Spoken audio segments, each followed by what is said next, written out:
And what is that one thing for you? And like, how can we relate to this? Because I think that's the part that people are missing. And that's why I talk to them 5 years later and we're Yeah. having the same conversation. Nothing's changed. If you don't know what is constraining your business, you are the constraint.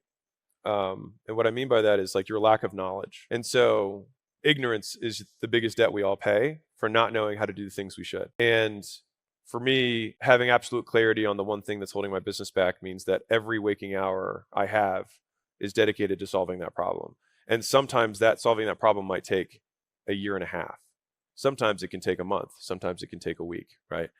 If I want to write a book, because I think it would be important for my brand, that's not like, okay, I'm gonna write a book this week. It's like, no, but it's got to be a good book. Oh, that takes more time.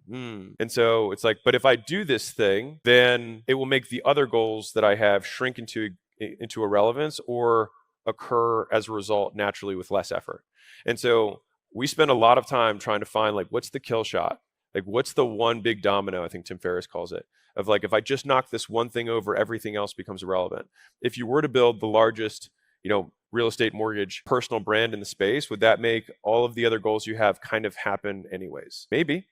I don't know what your goals are. So for me, when I started this whole journey with acquisitions.com, I was like, well, what's the most valuable thing for an investor? Which is proprietary deal flow, which is deal flow that only comes to you that's incentivized. And so I was like, okay, well, if I just built that, then I can make up for the fact that maybe I'm not the best at picking companies. Maybe I'm not the best at, maybe I don't have more capital than Blackstone. You're like, what are the distance? But if I have this, then that's something that I can compete, right?